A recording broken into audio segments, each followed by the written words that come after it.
Hey guys, so one of the most satisfying parts about playing chess is when you get those rare moments where you get to sacrifice one or sometimes multiple pieces and end up with a really nice checkmate at the end of it.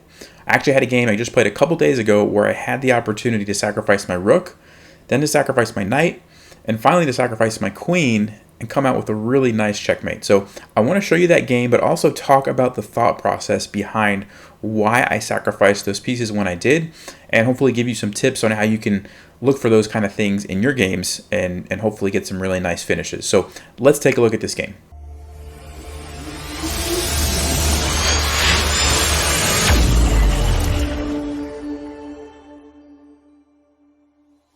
All right, so I was white, and I'm going to go quickly through the opening, and we ended up with this kind of setup here. So this is the King's Indian defense, very typical setup where black fianchettos the bishop and eventually tries to break the center with e5 or c5, and you'll see very shortly that's what happened.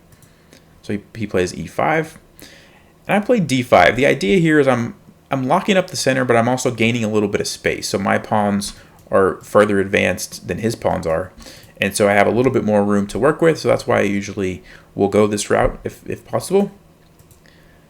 And then this is very common against a fianchetto bishop. One of the ways to attack the king is to get rid of the bishop first, because this bishop does a really good job of defending black's king. And so by creating this queen and bishop battery, you can play bishop h6 and trade it off. And then it gets a little bit easier to attack black's king. So that's something that you'll see a lot of in these King Indian defense types of setups.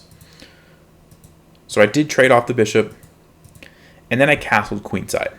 And so one of the important things to remember when you castle on opposite sides of the board is that if black decides to push these pawns forward, I have to watch out because my king can come under attack. Same thing for his king. If I push these forward, he can come under attack, and it's very different than when you castle on the same side of the board. If I would have castled this way, I'm probably not going to want to move my pawns forward and open up my king, and he's probably not going to want to move his forward. And so when you castle opposite sides, that doesn't exist. You can just throw your pawns on the other side of the board forward. So that's what I was thinking about at this moment, is how can I start to push these forward, maybe get my rooks over and generate an attack on his king, while at the same time being aware that he might try to do the same thing over here.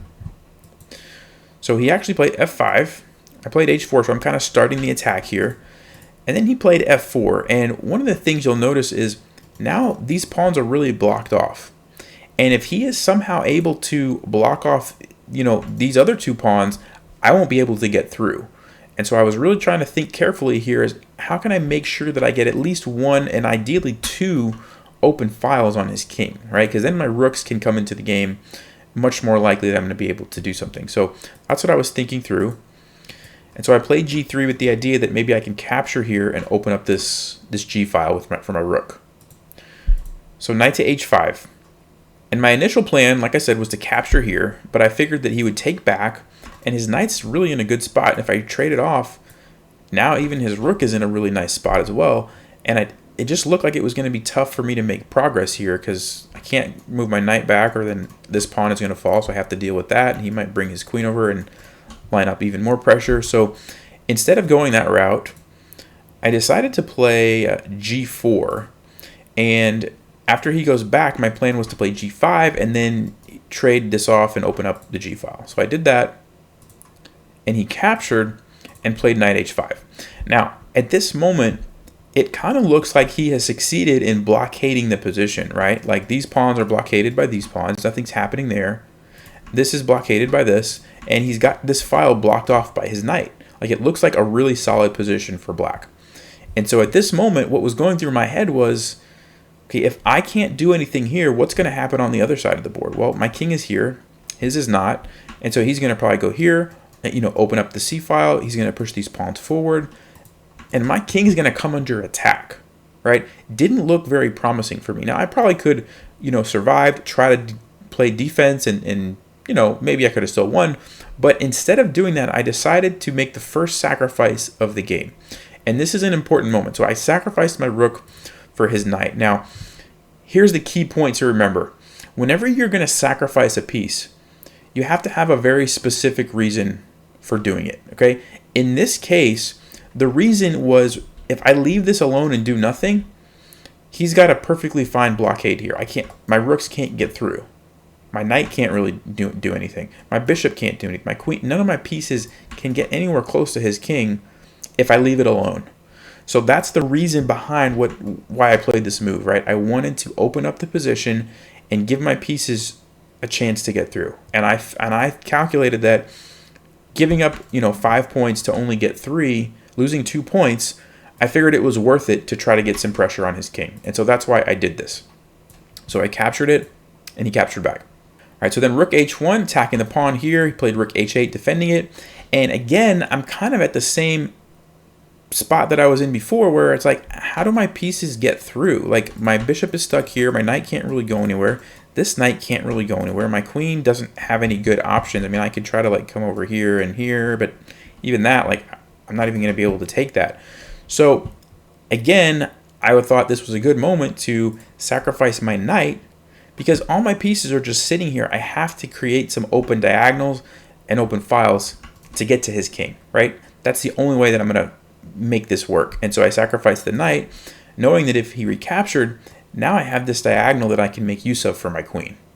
And that's huge. Even though I'm down, at this point, I'm down a whole rook, the fact that I have open lines for my pieces was a trade-off that I thought was worth it.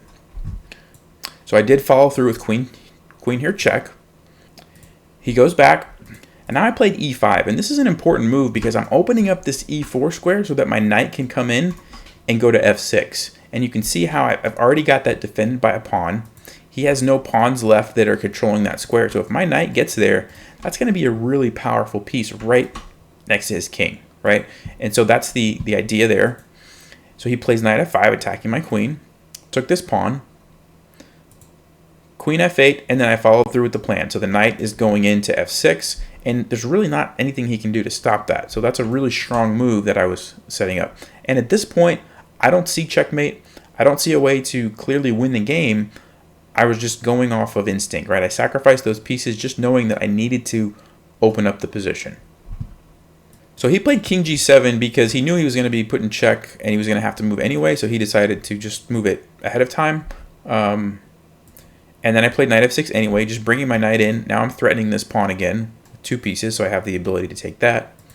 So he played king g6. He's trying to defend it with his king, and it's not going to be check anymore if I move my knight somewhere, so I understand what he was doing. And now I played e6, and this is another important move because it blocks off his bishop from coming into the game. Right? His bishop can't move now or it just gets captured. And by blocking off the bishop, I'm also blocking off the rook. So I kind of taking those 2 pieces out of the game, at least temporarily. And then over here, his king, now you can see, even though he's ahead material, he has less pieces over here than I do, right? He's got a queen, a rook, and a knight. I have a queen, a rook, a knight, and now my bishop's about to come into the game as well. And so even though I sacrificed pieces, I was able to get this position now where I have more active pieces than he does, okay? So that's something that I kind of had a feeling I was going to be able to get into this type of position when I sacrificed those pieces earlier. All right, so he retreated the knight, brought the bishop back, check.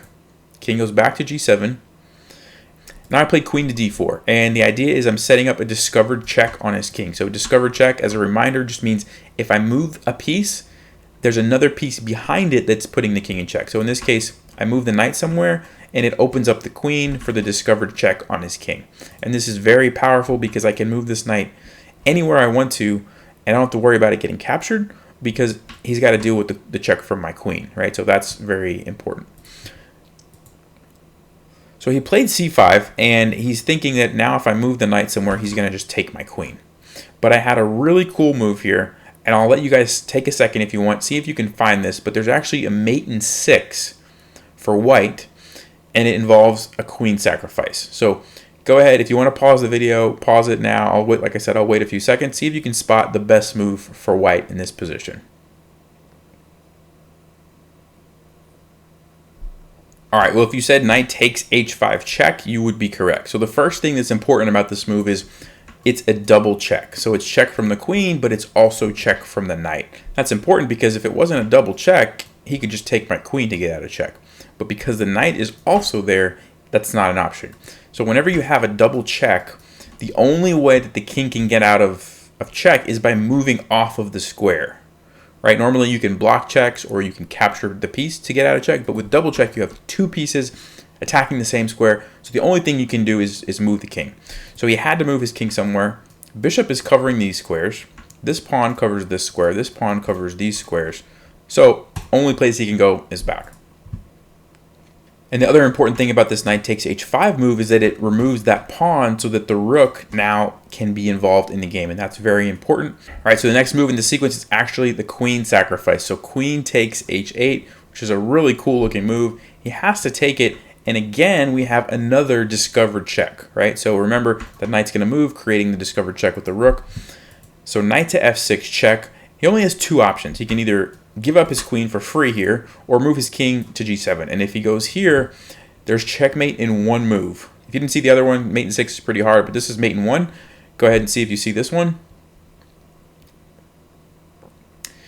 Yep, rook to h7 is correct. So the knight is covering this square, rook's covering here and here, attacking the king, bishop's covering this square, and the pawn's covering this square. And then this pawn is covering that, and his queen is blocking his king from going there. So really cool looking checkmate. So he didn't actually play that because he saw that, so he played queen to h6, just trying to delay the game a little bit. And so basically he created a spot for his king to run to after I played check, but it doesn't matter. There's another checkmate right here.